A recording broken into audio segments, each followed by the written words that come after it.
Donc, je suis très fier d'être ici aujourd'hui pour annoncer une nouvelle entente de partenariat entre Hydro-Québec, et là, je me lance, la Première Nation Wolastoqiyik Washibegug. C'est pas pire? OK. Et l'Alliance de l'énergie de l'Est. Écoutez, c'est la troisième fois qu'on fait des annonces pour de l'éolien dans la grande région ici. Aujourd'hui, c'est 1500 mégawatts, donc des investissements de 4 milliards et demi, mais on est rendu à 8500 mégawatts quand on prend là, Gaspésie, Bas-Saint-Laurent, Chaudière-Appalaches. Donc, au total, on parle d'investissements de 25 milliards. Donc, ça veut dire des milliers d'emplois qu'on va créer pendant la construction. Puis évidemment, vous m'avez peut-être entendu dernièrement parler du pouvoir québécois, qui est notre nouvelle vision économique, qui va permettre de créer des emplois, j'allais dire même dans certains cas, de remplacer des emplois qui vont amener deux booms économiques. D'abord, on a des projets au total pour 200 milliards chez Hydro-Québec. Donc, construction, pendant la construction, on parle de 35 000 emplois. Mais par la suite, ce qui est recherché actuellement partout dans le monde, c'est de l'énergie par les entreprises manufacturières et, dans certains cas aussi, les centres de données. Donc, le Québec va être très attractif. D'abord, on va pouvoir aider toutes nos entreprises dans toutes les régions, incluant ici dans la région. Puis, à court terme, bien, ça nous aide à créer des milliers d'emplois durant la construction. Évidemment, puis je vais en profiter pour le répéter, toutes les industries qui sont affectées actuellement par les tarifs de Donald Trump, hein, puis je ne ferai pas l'économie de ne pas parler 2 secondes de la forêt. Je pense que c'est important ici, dans la région. 45 de tarifs, là, pour quelqu'un qui était en affaires, c'est comme si tu avais une diminution de tes prix de vente de 45 dans le fond. C'est catastrophique. Et évidemment, ce qu'on fait actuellement avec les entreprises, puis je sais qu'Amélie les rencontre une par une, c'est de les aider d'abord à se diversifier les marchés. Donc, étant donné que c'est plus difficile de rentrer aux États-Unis, d'être capable de vendre ailleurs, donc plus dans le reste du Canada, plus en Europe, plus en Asie. Diversifier aussi les produits. Plus on est dans les produits avec valeur ajoutée, un peu plus haut de gamme, bien, plus on est capable aussi de se permettre une certaine marge. Donc, je vais être très clair. J'ai eu une rencontre téléphonique avec le premier du Canada hier, Mark Carney.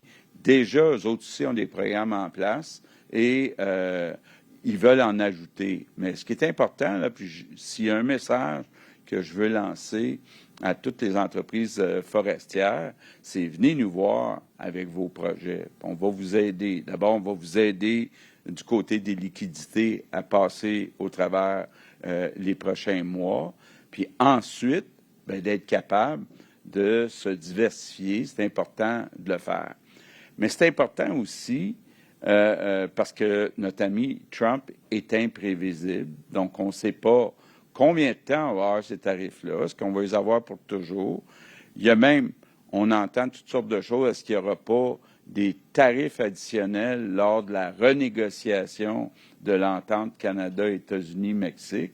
Ce qu'on sait, puis on le disait depuis longtemps, il va falloir être plus indépendant des États-Unis et donc être capable de se diversifier enfin, parce que 70 de nos exportations vont aux États-Unis. Donc, c'est un peu comme si on avait pas mal de nos œufs dans le même panier.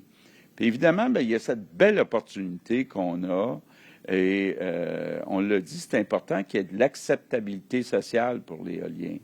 On le sait, quand on se rapproche de Montréal, il y a des endroits, c'est un peu plus difficile, mais ici, il y a de l'acceptabilité sociale, et je pense que c'est pas étranger au modèle qui a été mis en place.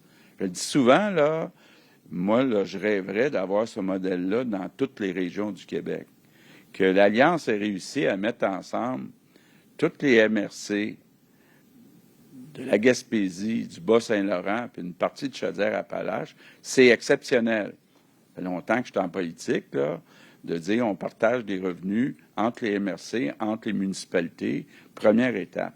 D'être capable de faire des ententes aussi pour que les Premières Nations soient des vrais partenaires. Quand on dit des vrais partenaires, là, on parle dans l'actionnariat. Donc, d'avoir une partie des profits, bien ça, c'est extraordinaire.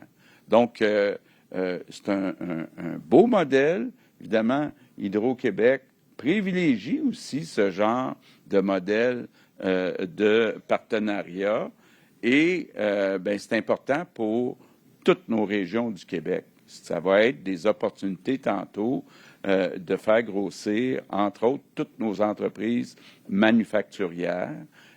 Ils veulent de l'énergie. Bon, pour l'instant, ils veulent de l'énergie tout court, mais de plus en plus, ils vont vouloir avoir de l'énergie verte, de l'énergie renouvelable.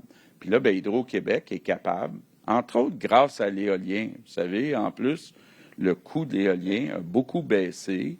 Je regarde mon cher voisin en Ontario, eux autres, ils sont en train de développer du nucléaire. Le nucléaire, là, ça coûte 16 cents le kilowatt-heure avant les imprévus. Fait qu'on est chanceux, puis on va être très attractif pour les entreprises qui vont vouloir s'établir dans toutes les régions du Québec.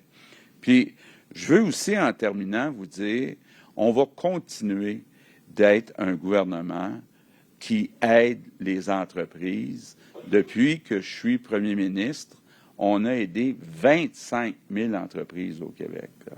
On a doublé les impacts d'Investissement Québec sur les nouveaux investissements des entreprises. Puis ça nous a permis, depuis 7 ans, d'avoir une meilleure croissance économique au Québec par habitant qu'en Ontario, puis que dans le reste du Canada. Puis ça, c'est grâce au rôle d'Investissement Québec, qui est une entreprise qui se rapporte à Christine, donc qui prend une approche où on aide plus qu'ailleurs nos entreprises.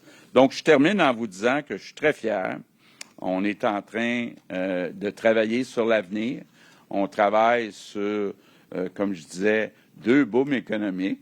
Un qui va servir d'abord à ceux qui cherchent un emploi présentement, mais après, dans le 2e boom économique, ça va être beaucoup pour nos enfants, pour les prochaines générations. C'est un devoir qu'on a de tous travailler ensemble à l'avenir économique des régions du Québec.